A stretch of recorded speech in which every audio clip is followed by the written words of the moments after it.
Сол үшін айтатыным бауырлар, оқып атқан Құранның қадірін біліңіз. Сол Құранға лайықты болыңыз.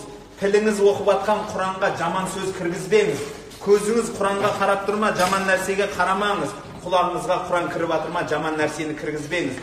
Сіз егер құлақ, көз, ауыз, жүрегіңізді таза ұстасаңыз, таза жерге Құран кіреді. Бір күні имам Шафии рахматуллахи алейх өзінің ұстазы Вакиа деген кісіге бір нәрсені айтып жылап келеді. Не болды десе, шәкірті ғой.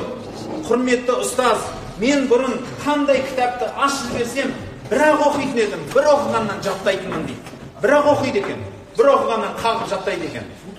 Содан не болды десе, енді екі оқығанда жаттайтын болдым дейді.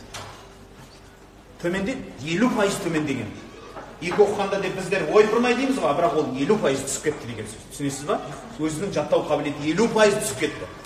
Неден деген кезінде ұстазы айтады. Құран деген бұл Алланың ғылым білімі деген нұр. Нұр ешқашан нәжеске, қараңғылыққа келмейді. Ол жерде тұрмайды. Сен күнә жасағансың. Күнәдан шеттен, сонда нұрланасың деген. Яғни сіз күнәдан шеттенсеңіз, қол, аяқ, көз, құлақ, тіл, жүрек барлығын күнәдан тазартсаңыз, жүрегіңіз нұрланады, сізге Құран қонады. Егер ондайға неғылмай өтірік сөзді, өтірік көзді, өтірік құлақты, өтірік жүректі адам болсаңыз, адам таңдайтын болсаңыз, онда сіз Құран жаттай алмайсыз.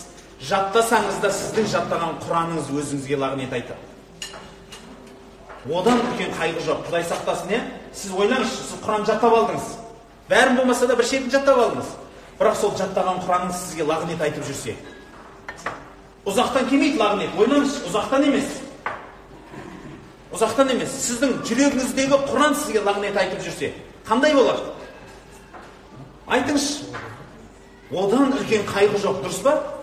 Яғни сіз біреуден емес, уже өзіңізге өзіңіз лағнет айттырып жүресіз. Сондықтан бауырлар, Құраннан қорқыңыз, оны сыйлаңыз, оны сүйіңіз. Оны жақсы көре біліңіз. Егер сіз соған лайықты болсаңыз, Құран сізді сондай көтереді.